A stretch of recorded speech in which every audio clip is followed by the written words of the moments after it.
Welcome to Feminist Places. We're going to talk about how cities fail many, many women after dark and specifically in parks. Our key themes today are feminist planning, gendered cities and the safety of women generally. I'm Romy Rawlings, I'm Director of Deep Green and I'm chairing today's session. And throughout the day, I think you'll have seen inspiration, meaningful knowledge sharing and learning are key to every session here at the festival. And we're going to share some truly insightful stories today in this session. We'll hear from expert presenters, one of whom is virtual, and panellists about the many barriers that we face to participation for women in urban life. And a great deal of fresh research in this area, how it's being adapted into policy guidance and hopefully future-built environments. Before we start, we had a discussion and we'd like to understand the makeup of the audience today so that when we have the more general panel discussion, we can try and focus our answers on you. So do you mind answering a couple of questions? Who are the policy makers in the room? If you show your hand. No? None? Okay. That makes it simple. Oh, sorry, one over there. Thank you. Designers, practitioners, architects, landscape architects, urban designers. We've got a good few of those. Thank you. Communities, engagement or participants. Thank you. Academia, people from the world of academia. I know Nick is. Anybody else want to share? Yeah, thank you. Want to share who they are, what they do, just to steer our conversation? Housing association, thank you. Local authorities, yeah. Okay. Public art, brilliant. Okay, so we've got a really varied audience, thank you. So we're going to hear for 10 minutes from Anna, for 10 minutes from Noran virtually, because unfortunately she couldn't make it today. So Anna's presentation is on the UK's 27,000 parks and green spaces and how they are absolutely vital to the well-being of our communities and enhancing active travel. But safety concerns mean that many women and girls miss out on these benefits. And the Safer Parks project, which was led by Dr. Anna Barker, draws on research insights from over 100 women and girls to identify the principles and practical steps that make parks feel safer and more welcoming. We're then going to hear from Noran, who had to pull out and couldn't join us today, but she's kindly provided a recording of her presentation, which we'll see after Anna speaks. And Noran is the founding director of the Gendered City. She's going to share key findings from her upcoming book, Women After Dark, which explores how urban spaces impact women's experiences after dark and highlights the persistent challenges that women face in cities at night. And through in-depth analysis, data collection, and community engagement, she examines how urban environments often fail to ensure women's safety, comfort, and accessibility during the hours of darkness. And then after these two presentations, we're going to be joined for a panel discussion with Tara, who is the co-founder and director of the Baladi Design Studio, and Dr. Eve Abdullas from We Made That. And then we'll have some time for questions, hopefully. Today's session is live screened and recorded, so hello to everybody out there watching, wherever you are, nationally, internationally. I hope you also enjoy it. So we'll start off with Anna's presentation. Hello everyone, good afternoon. Oh, that is loud enough. So I've got you for the post-lunch lull, so I hope to keep the energy up. So my name's Dr. Anna Barker. I'm an associate professor in the Centre for Criminal Justice Studies at the University of Leeds, and today I'm talking to you about safer parks and improving access for women and girls. And this project started with a piece of research that I led into the views and lived experiences of women and girls in urban public parks and green spaces. And that was funded through the Mayor of West Yorkshire, Tracy Brabin, via the Home Office Safer Streets Fund. And then through a follow-on grant from the Economic and Social Research Council, we brought together a consortium of organisations that you see on the slides here to co-develop together guidance on safer parks that drew on that experience of women and girls' experiences that we collected from the research, and also the collective expertise from parks managers, from urban designers and planners, from Make Space for Girls, which advocates for better spaces for teenage girls, and researchers. So we brought all of that together in this kind of collective co-designed partnership. So I'm going to give you a bit of a whistle-stop tour of the research and guidance and the follow-on projects. So I want to start by saying something about the problem that it seeks to address, because we all obviously know that parks are essential for all of us. There are over 27,000 parks and green spaces in the UK, and these provide obviously spaces for us to be active, to exercise, to socialise. They are destinations in themselves, but they're also routes, green routes from which we traverse our cities and get from places to another. So the issue really here is that those benefits aren't equally available to everyone, and our research and wider evidence shows that that is particularly the case for women and girls. But why is that? One of the key issues is that these spaces feel less safe, and essentially safety is one of the kind of biggest barriers impacting on women and girls' use and enjoyment of these spaces. So drawing firstly on national data from the Office of National Statistics, this shows that women feel less safe in public spaces, parks, streets, public transport, busy town centres than men. And this is based on Opinions and Lifestyle Survey across Britain. But what it shows, as you can see on this slide, is that actually parks stand out as key spaces in our public realm, where this gender disparity in perceived safety is greatest. So what does it tell us? It tells us that about 1 in 6 women in Britain say they feel unsafe in parks during the day. That's about 3 times higher than men. And this rises significantly to about 4 out of 5 women who say they feel unsafe in parks after dark. Still high for men, about 2 in 5 men who say that. And we all live in Britain, we all know it gets dark early. It gets dark early from 3:30, and these are times in which women, girls and everyone are travelling to and from work, in which if we want to create green active travel routes, these provide key routes to doing so. So this is something that is not just about evening use where we feel unsafe, this is also about after dark, which can be early mornings and late afternoons. And then perceptions of safety really matter because our sense of safety shapes our behaviours, and what it often means is that we miss out on the benefits of these spaces. It affects our lives, our mobility, our access to opportunities for socialising, exercising and so forth. So this is the kind of core issue that we're seeking to address. But alongside safety, and the safety concerns that are a key barrier here, women and teenage girls often say and feel that parks and green spaces are poorly designed or managed for their needs. They're not necessarily designed as well as they could be, and this further discourages their use. So this is where our research came in, and in this kind of wider context, we explored what makes parks feel safe, what makes them feel unsafe, and how they could be improved, and is there kind of consensus and agreement around this. And we did this through a Q methodology study.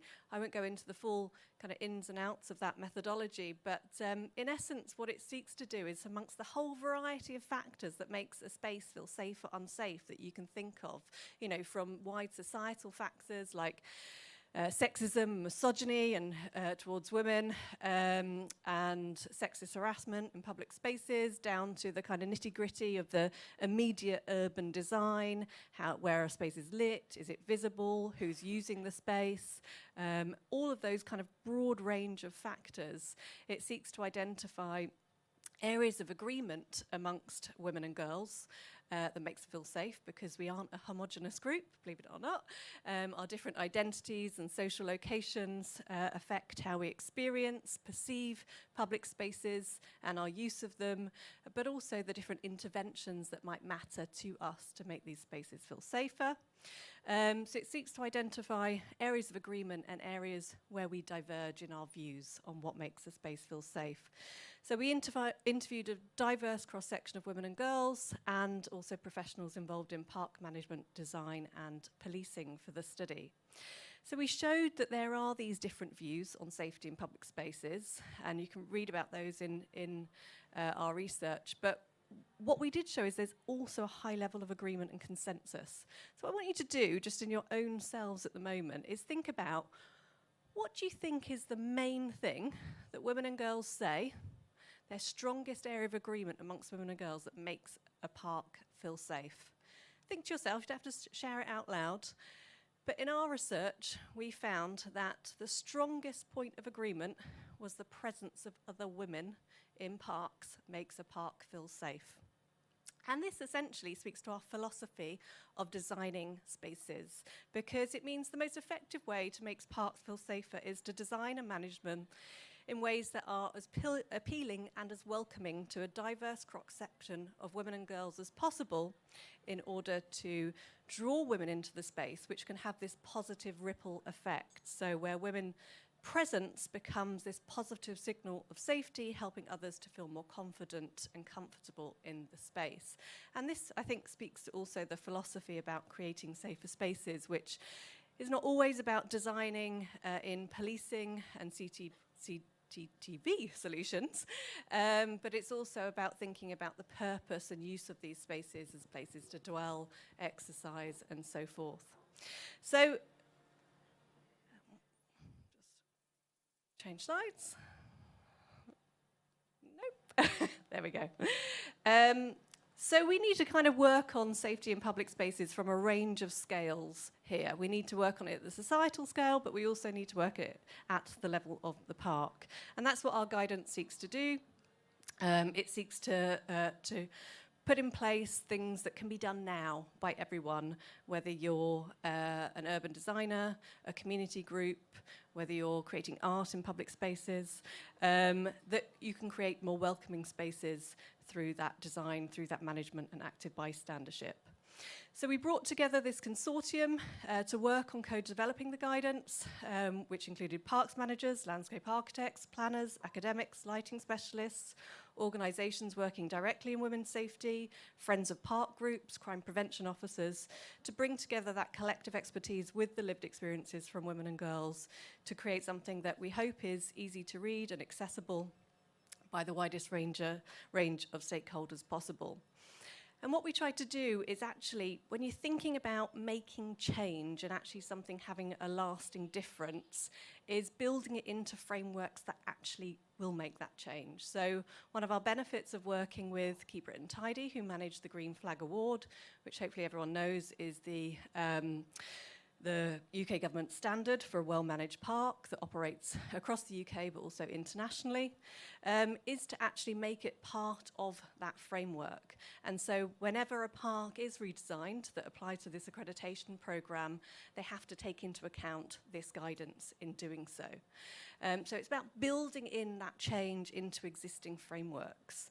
But also Green Flag Award is a marker of good park status, and so the guidance serves as something that will hopefully span across the sector beyond those who apply for the award itself. Yes, 2 minutes. Okay. So the principles. So the guidance is based on 10 principles, and that's into 3 core themes. Eyes on the Park is obviously a nod to the great urbanist Jane Jacobs. It emphasises that safety is enhanced when parks have a constant mixed activity, creating well-used spaces and passive surveillance. Awareness focuses on designing parks with features that help women and girls feel more secure by enhancing their ability to see and be seen, enabling them to easily and intuitively navigate the space. And inclusion is about making women and girls feel that they belong in the park, from engagement with the space and how that's designed to the management and activation in the long term. And there are different principles that sit under those 3 core themes. I'm going to skip over that one. So we've tried to make the guidance as accessible as possible, including not only those guidance principles, which have some detailed recommendations in each section, but also including case studies that we collated from across the UK and wider, which give effect to how those, and inspiration as to how this guidance can be put into practice and the different examples, as well as quick wins, which are cheap, cheap, actually doable, and something that can be started today. So I just wanted to show you 2 30-second videos of 2 of those case studies, if I can change the slides. There we go. The first one is from Wakefield in West Yorkshire, and this case study focuses on busyness and activation, and it's about fostering greater eyes on the park. There are groups trying to change things. In Wakefield, this walking group meets every week. It's for everyone, but it's encouraged a lot more women to get out and enjoy the local parks and green spaces. If I went out for a walk on my own, I would let people know that I was going out, what sort of time I was going to be back, and try and, if I was walking, I may just sort of walk more in the town centre rather than in the park, particularly if there weren't many people about. But then you're missing out on the green space. Yes, yeah, and that's something I really enjoy. But you do feel you miss out sometimes as a woman on your own. We know being in nature helps our physical and mental health, so it makes sense to get all of us using green spaces. But will there be enough change so women feel these are also safe spaces? So walking groups was one, but they also did boxercise, menopause mayhem, TikTok tricks for teenage girls, and they tried and tested all of these activities, and they're really useful because they can be done under safety budgets, health budgets, youth budgets, any kind of budgets really, sports budgets, and they're ways obviously of activating the space, which is a core principle in creating safe spaces. And then the second one is on Bradford, also in West Yorkshire, and this is about co-designing spaces with teenage girls.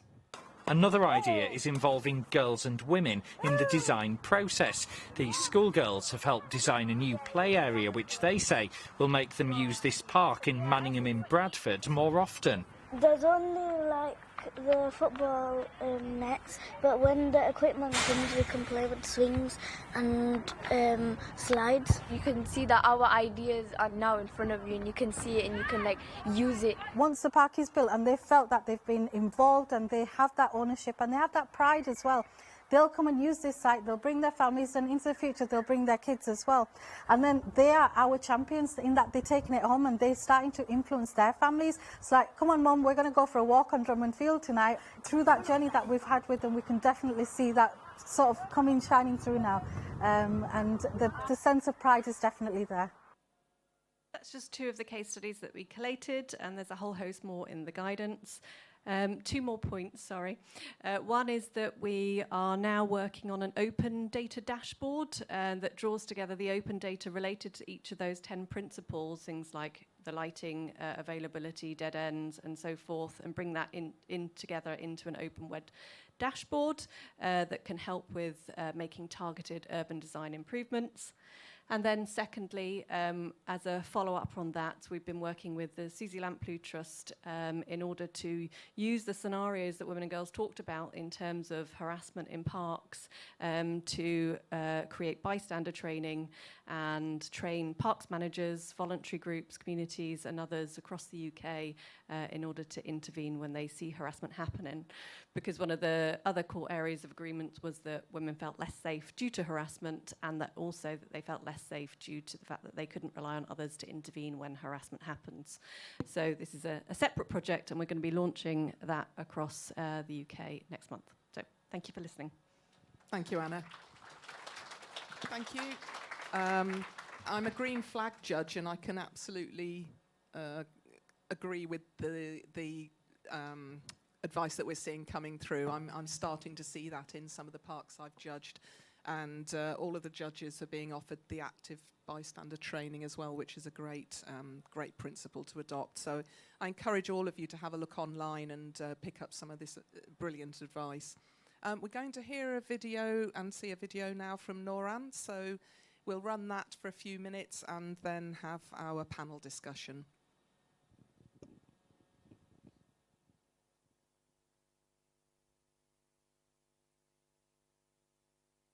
Hopefully.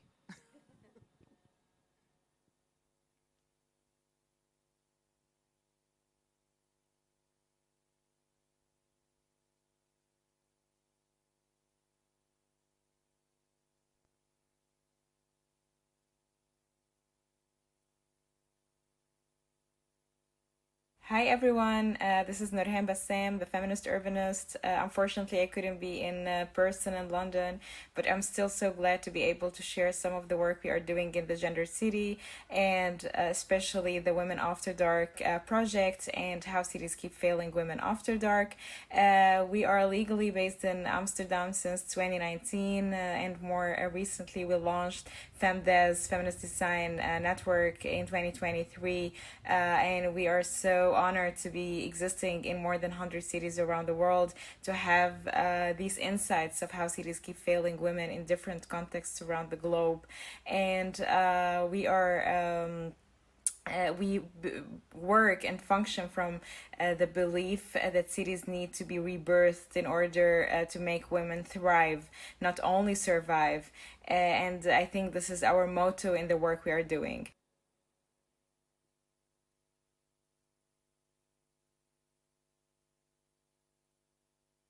And 2 years ago we started WED series, The Women After Dark, and The Women After Dark is an interrogation of how women and people identify as women navigate the city after dark. So with the interest of the topic, from after dark mobility to safety and security to governance to the night economy and all of these topics, we have seen the lack of women representation in each of these topics actually. And so what about women and girls communities, and what about people who are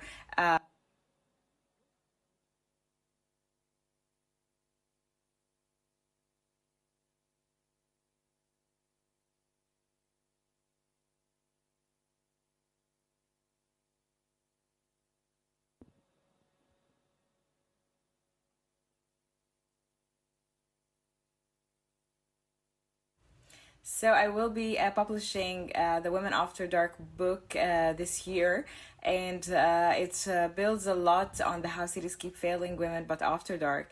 And from our research, we came to many of the data sets and many of staggering data actually, showing how women change their routes, change their mobility patterns, change their lifestyle basically to accommodate the city when the night falls.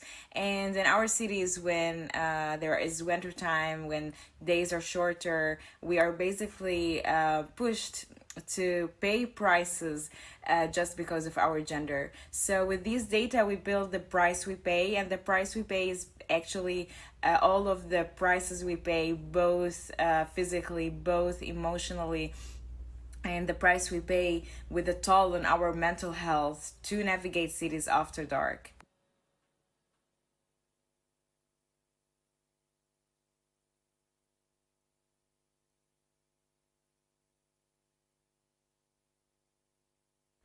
So from then, more than 80% of women faced harassment and many types of harassment. We came to conclusion to pinpoint through the Gender City Index as a diagnostic tool how we can do better as designers and city builders from the places of mobility, from the train stations. And I remember this, one of the testimonies of our FemDark stations that we have done with our FemDes cities global network. People mentioned how train stations are anxiety inducing, how people are letting go of using bicycles for very the safety issue of it, how women are paying more to take other transportation like taxis and Uber rather than public transportation just because of safety, and many other aspects of the price we pay because of our gender.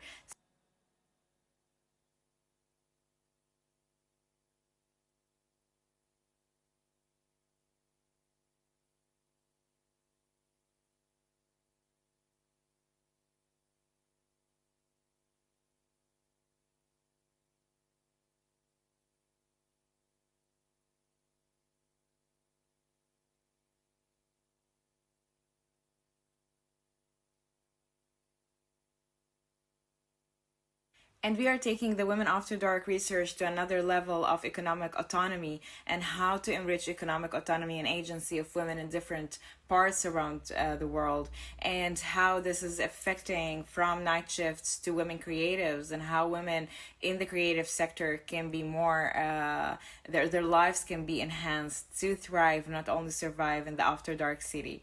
What we are doing, that very soon we are in London to launch the Feminist London, and there are some of the pictures of the Fem Dark stations we did in London earlier this year, and with the Fem Urban Labs, with the Feminist Night Walks and the Feminist Walks, we are and tackling and reimagining different parts of the London metropolitan area. So please stay in touch with our official email, info@genderedcity.org, and I'm gonna leave as well some of the QR codes for our social media, and I'm gonna share as well Toby Godfrey, our Femdes London lead email, so we can stay in touch and explore how we can disseminate these topics more and more in London. That I know that many of the brilliant people who are actually as well, many of them are today tackling this topic, are doing amazing work that we would love to be part of. Thank you again for listening to this, and big hugs, and see you soon in London. Okay.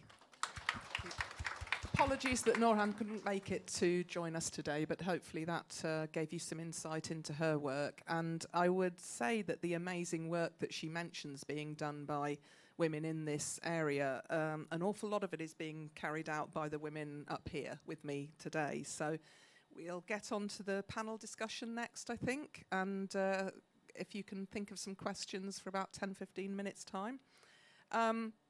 We had a conversation before today to discuss the immense subject that this is. And one of the aspects that came up was there is so much research out there. There are brilliant people doing lots of research in all of these areas to make places safer for women. But how do we ensure that that research translates into practical advice and practical action? So I wanted to just pose that to everybody first, so that we can see that this isn't just paperwork gathering dust on shelves. It is actually happening and being translated into activities. So Tara, would you like to go first with your insight? Yeah, sure. I think maybe there are two aspects I'd like to draw on based on what we've heard and our earlier conversations. One is the structural systems that we work within still, and then the second is cultural intelligence in terms of how we address some of the challenges that have been posed. The structural systems, and be honest amongst yourselves, we see it every day in our work environments. Who gets to design these spaces? A couple of weeks ago, I was at a Part W Built Barriers event, and lots of speakers brought up a single image of what they felt the challenge was. One was a senior leader in a large architectural and urban design practice, and she highlighted this image, which was a picture of her meeting room, and she was the only woman in there. And she obviously spoke about that point as still being in 2025, we're having this conversation about who gets to design our spaces. So I think that structural system of understanding who gets to design our spaces and being intentional about who designs our spaces, being respectful and intentional about respecting the fact that those with lived experience are as experts as those with professional experience, and having both of those on equal keel, which honestly speaking within our profession, we just don't. We don't value that type of expertise around the table. And then very quickly, the second part is cultural intelligence, recognizing that, it may have been you, Anna, actually, who highlighted the fact that women is not a monolith. And we all have different aspects, whether that be race, whether that be mobility, whether that be religion, that calls on us to have different experiences, whether that be modesty, cultural requirements, values of privacy. How do we translate that into architecture? How do we translate that into the spaces between buildings? And for us, that looks like being intentional about auditing spaces when we come to it, observing who uses space, how they use space, talking to people, talking to women, talking to those with mobility challenges as they navigate spaces, and then practically designing. I refer to this as the tyranny of the red line. We see it too much in both master planning, but I sit on a few design review panels where sometimes we can be so stuck within our red line boundary. And of course, none of us move through space with the red line boundary in mind. We just move through space. And so we're always looking at schemes from the perspective of the pavements. It's this side when you're not really thinking about the street, the whole street, and how our design responses can be expressive of that. I'll come to more detail in a bit. Yeah, no, thank you. And Eve, your thoughts on this? Yeah, absolutely. So nice to see everybody in this room. It's wonderful that this is a nice full room. I think it's also important to recognize that there's a really nice gender balance in this room for once when we're talking about feminist places. So really happy to see so many of you here.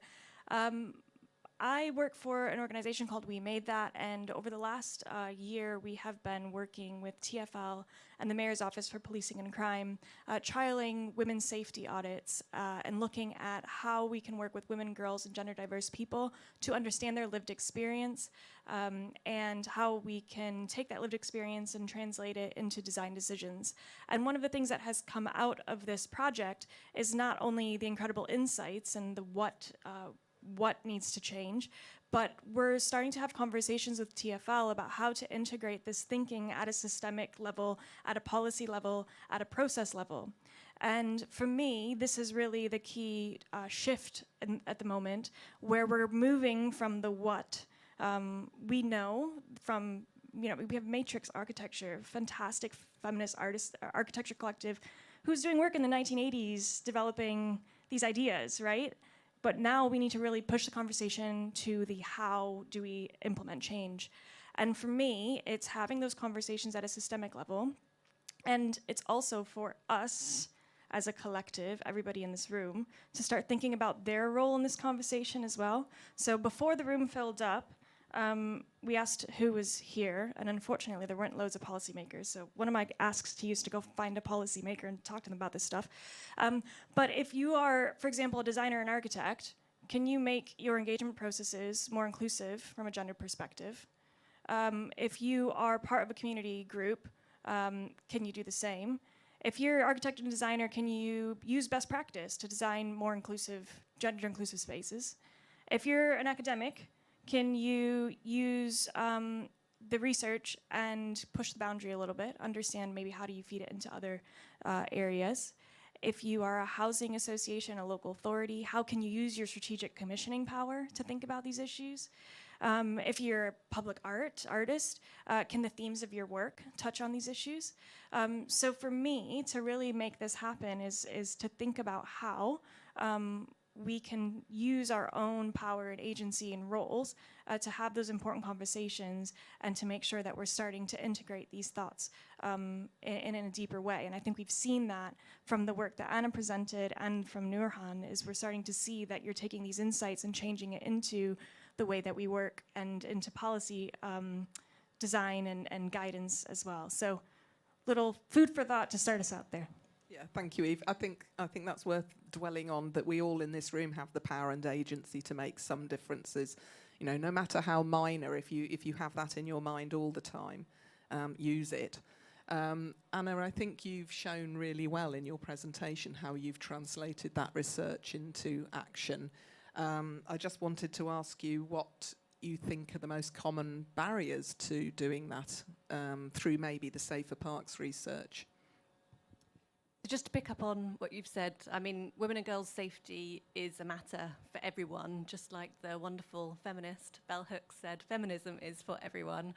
And we can all play a role in this. And I think you've just outlined excellently how each of us can take a lesson, no matter our background and our experience. So I think what we've tried to do in terms of overcoming, and actually, because there's lots of guidelines, isn't there? You know, it's like, what guidance do I go to now? There's lots of toolkits and guidance. And that's why I think I tried to emphasize it in the presentation, is that we need to build it into existing frameworks and to existing roles. So at the end of my talk, I mentioned the open data dashboard. And what we're trying to do then is work with design out crime officers, work with urban planners to say, how would you feature this in your work? What pattern of your work, or what report, or what feature can that actually feed into? So I think that's one thing. The other thing is, obviously, one of the principles is co-production and engagement, and engaging with that lived experience through, whether that's through women's safety audits, or whether that's through safety walks. These actually don't have to be too expensive either in order to do that. What the main thing is the diversity of people you bring into that process. So, and obviously the kind of times of day that you engage with that. So I would say build it into existing frameworks, existing practices to make change, really. Yeah. And Eve, do you have any thoughts on the greatest barriers that you're facing in terms of your great thinking and research, but actually getting it out there and adopted fully? Yeah, I think for me there's two things that continually resonate, and I was having a fantastic conversation at lunch with Katie, who's somewhere in the room, about how we can start with the same language and make sure we're speaking the same language. A lot of times, if you have engaged with this from a research perspective, or have had some sort of thought around it, you can go into a meeting or into a design workshop, and you know exactly kind of what you need to do to make these places more gender inclusive and what the actual issues are. But if you're speaking the different language than somebody in terms of why it's important, or why do we need to consider this or engage in this way, you're not going to get anywhere. And to start speaking the same language, we need to start having more of these conversations. So the fact that everybody in the room is here now and engaged, that's, I think, one step in the right direction.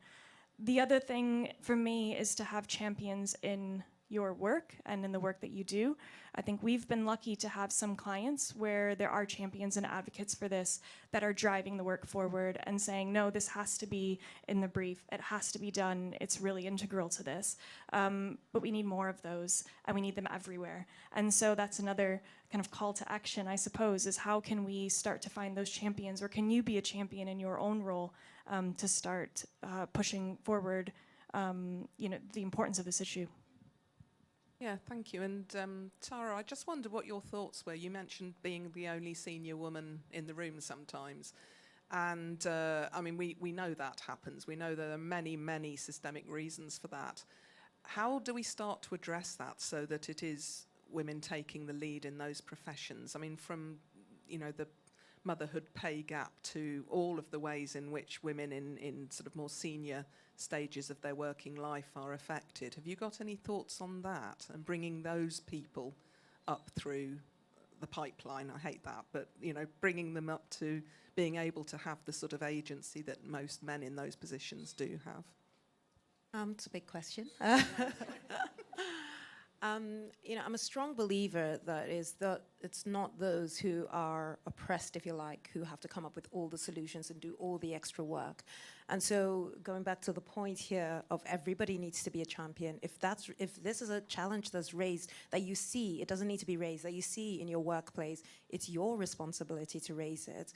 Because in this room we all have sisters and mothers and girlfriends and wives and daughters and everybody else in between. So we're all responsible for this, and the weight cannot always be on those in the most challenging positions. And I think it's an important point, because I think the word anxiety was raised earlier, stress. These are all just additional emotional tools that have to live alongside just doing your job. We all came into whatever profession we're in to do great work, and to have this additional work is a lot. So I think the response to that is not straightforward, because I strongly believe it's everyone's work, and everybody needs to place as much priority.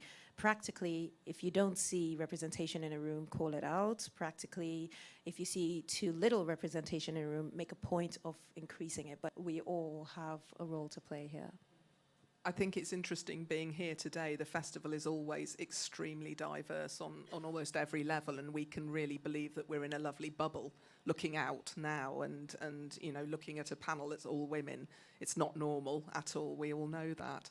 So on that note, we've got hopefully 10 minutes before we get thrown out for questions. We would all love to hear from some men, some of the hopefully male allies in the room. You're not going to be allowed to just sit there and soak up all of this knowledge. So please, yeah, great, front row as well. That's very brave. Thank you. Do you need my mic, or are you happy to shout? I've got a loud voice anyway. It's an observation, really. I don't even know how to... I'm Simon, by the way, from Lincoln. It's an observation, really. I don't really know how to articulate this question, and Anna, you might be the person to do that. And I was thinking back to when I was younger. My sister was a bit younger than me. I used to go out and play in the dark. My sister wouldn't go out and play in the dark. It's not safe. Can I come with you? No, you can't. So I wasn't a champion back then. I'm looking back on it now, feeling dreadful. This was 1992, so I was a bit sulky. But like, how far back are we looking, or looking at, in terms of changing the framework, the environment for girls, for want of a word? And my sister was a promising netball player, and anyway, she didn't go any further with it because of the fact that she couldn't go out and play in the evening, it felt like, in the dark, when it got dark at 3:30, November to March, whereas I used to go and play football on the street with my mates. So it's that she kind of missed out on something there. And I'm just wondering, is that a gap that's being researched, looked at, and being investigated? I think it's a time immemorial problem. But I mean, fear of crime was technically discovered by the crime surveys that were done in the kind of 60s and 70s, where it was established that actually there is this gender disparity in how we feel in terms of safety in public spaces. And probably since that time, we haven't had a lot of change. I mean, I remember being a teenager doing the safety work that we're meant to do as women, walking along main roads, coming back from a park, and main roads, so you didn't feel unsafe. There were cars going by, shops and so forth that you can walk in. And we decided to count the amount of sexual harassment that we experienced on the way, because it started just with wolf whistling from the cars. We got to 100 experiences on a 30-minute journey from our park down this main road.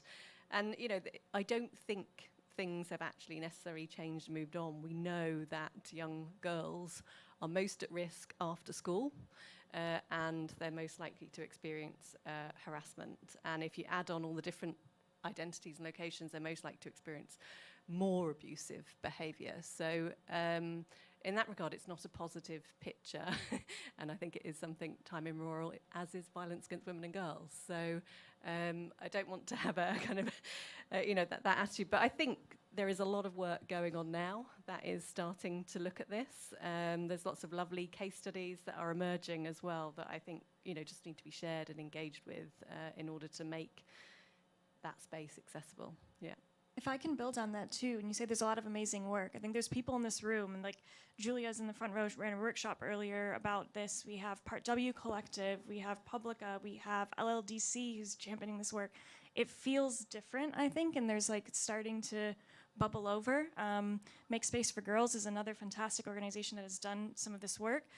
So yeah, I think we're starting to see a shift, and hopefully that will translate also to younger people when these engagement events with them are being run at a very young age and working with young people and teenagers. So if you're able to even talk to young men at an earlier age, maybe we can start also seeing the behavior change aspect of public space start to shift as well.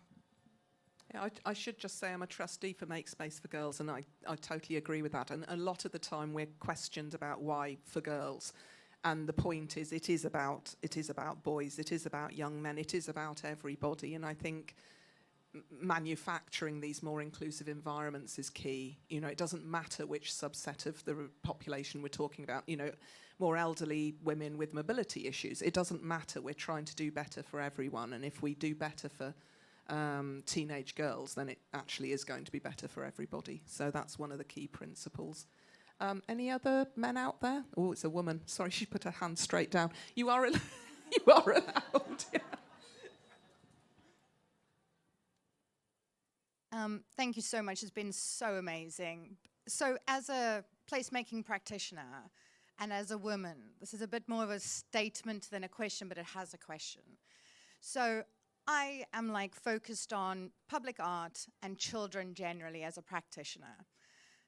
But this topic, as important as it is, because I am also a victim of this, it takes up valuable space because it has to be dealt with before we can deal with other things. So as a woman and a placemaking practitioner, I walk a very fine line between being enraged that we have to go back to make sure that we can walk in the streets before we can actually do good work. How do you guys in the industry not just like carry feminine rage all the time as a result of this? We're good at hiding it. Yeah. Yeah, exactly. Again, another great question. Exactly, PC answer. Another great question. And how you to navigate the tension between being enraged and making change, I think requires allyship and strong allyship and intentional allyship. I feel very, very, very lucky to be able to tag someone else when I get tired, tag someone else when I get burnt out. There's so many amazing humans in this room who will stand up and be counted and stand in the gap when the work becomes heavy. And I'm not even, you know, as a woman, you've made that point. As a Black woman, I get to experience that compounded. And there are many other intersectionalities in this room and beyond this room. So it's a very serious question, but I cannot stress the importance of having good people around you. So, yeah. Yeah, I think harness it and do something positive with it, you know, whatever that means to you. I mean, that's our only option, really, is it? Hence, you know, all of this. Probably got time for one more question. Another man. Thank you. Can design change social norms, or is it only removing places where gendered violence or harassment can take place? I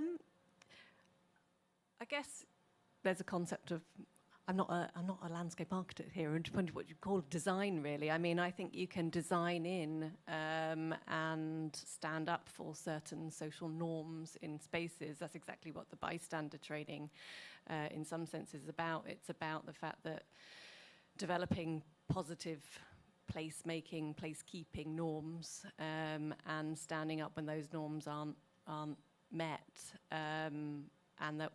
I guess that's the sweet spot because, you know, we talk here about a lot of these issues. It talked about requiring societal change, and that takes time, right? But I think there are things that we can do now, whether that's design in the broader sense of the term, in the sense of, you know, the people who work in the space as well. I think we can all reinforce positive norms of behaviour. Can I add to that? The short answer for me is definitely yes. practically housing orientation, to have natural surveillance we were speaking about, when you come into a space or a street, having physical and visual connections out of a place, intentionally creating spaces to dwell means that more women, children will naturally dwell there, which means it's safer for the next passerby.